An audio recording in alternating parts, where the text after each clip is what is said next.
कोई चाहे जितना शांत और अच्छे स्वभाव का हो तो हमें प्रशंसा नहीं करनी। क्यों? अगर किसी की प्रशंसा की तो किसी की निंदा कर देंगे कि ये तो बहुत अच्छा साधक, और वो उदाहरण में देना पड़ेगा। जहां उदाहरण दिया आप अपनी स्थिति से भ्रष्ट हो जाएंगे। ये बड़ा सूक्ष्म विषय है। किसी की भी तुम यदि निंदा करोगे तो वो दोष तुम में भयंकर रूप से जागृत हो जाएगा, परास्त कर देगा तुम्हें। बहुत बहुत अनुभव की भी बात है, शास्त्र सम्मत बात है।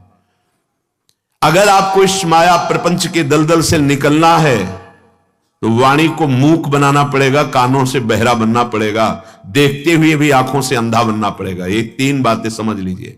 देखते हुए भी अंधा बनना पड़ेगा, सुनते हुए भी बहरा होना पड़ेगा, और बोलते हुए भी मूक होना पड़ेगा। तभी आप निकल पाओगे, नहीं फंस जाओगे। अगर आप किसी को देखते हैं और उसमें दोष दर्शन करते हैं और कहीं उसके दोषों की निंदा कर देते हैं तो आप लिख लीजिए, वही दोष भयंकर रूप से आपके हृदय में जागृत हो जाएगा। किसी के शांत या घोर मूल स्वभाव और उसके अनुसार कर्म, स्वभाव के अनुसार कर्म है। किसी का बड़ा शांत स्वभाव, किसी का घोर स्वभाव है। कोई शास्त्र सम्मत कर्म करता है, कोई शास्त्र विरुद्ध कर्म करता है। शास्त्र सम्मत कर्म करने वाले की प्रशंसा नहीं करनी और शास्त्र विरुद्ध कर्म करने वाले की निंदा नहीं करनी। क्यों? क्योंकि ये क्रिया है। हम देख रहे हैं कारण को, परमात्मा तत्व को। परमार्थी वही है जो अंदर बैठे हुए तत्व को देखता है।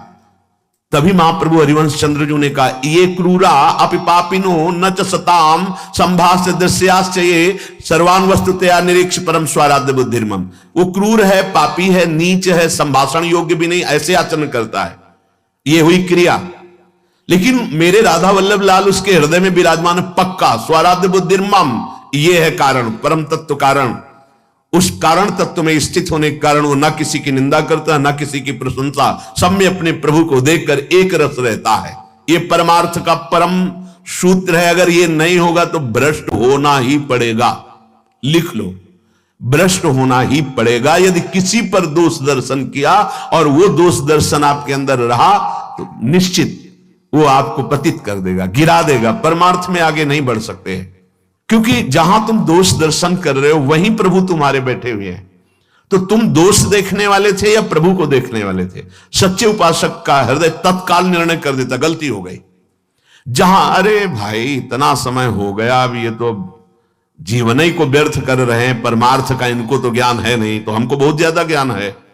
अब आओ लाइन पे, प्रश्न पे प्रश्न माया रखती चली जाएगी। हाँ ये लो, ये लो, इसका उत्तर दो। तो आता है त्राहिमाम, गलती हो गई प्रभु, गलती हो गई प्रभु। प्रभु ही बैठे हैं सब जगह, वो छुपा छुपी का खेल खेल रहे हैं। तुम उनको पहचान लो तो मुक्त हो जाओगे, बस इतनी बात है। परस्वभाव कर्माणि न प्रशंसेन न गर्हेत। ये कौन बोल रहा है? भगवान श्री कृष्ण चंद्र जी उद्धव जी से कह रहे हैं, किसी के भी स्वभाव की, चाहे वो शांत हो या घोर हो, और उसके कर्म की, चाहे वो शास्त्र सम्मत हो या शास्त्र विरुद्ध हो, तुम्हें नहीं देखना है। तुम्हें मुक्त होना है ना, तो तुम्हें देखना है कि सामने मेरे प्रभु है। भक्त होना है ना, तो निज प्रभु में देखें, जगत कैसन करें विरोध। ये मान लो, मान लोगे सवाल हल हो जाएगा। नहीं मानोगे बिल्कुल भूल हो जाएगी। चाहे जितना आप फर्राटेदार श्लोक बोल लेते हो, शब्दावली से प्रवचन कर लेते हो, चाहे जितने साधना में प्रवीणता दिखाते हो, लेकिन साधना का सूत्र जो है वो भगवान दे रहे हैं। ना किसी की निंदा करनी है कर्म की, ना उसके स्वभाव की, ना किसी की प्रशंसा करनी कर्म की, ना उसके स्वभाव की। अब आगे, परस्वभाव कर्माणि यह प्रशंसति निंदति।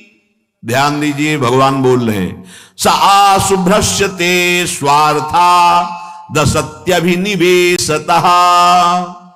जो उपासक दूसरों के स्वभाव की, कर्मों की प्रशंसा कर देता है या निंदा कर देता है, वो शीघ्र ही परमार्थ से भ्रष्ट हो जाता है। सा आशु मतलब बहुत जल्दी, सा आशु भ्रश्यते स्वार्था दसत्यभिनिवेशतः। तत्काल वो अपने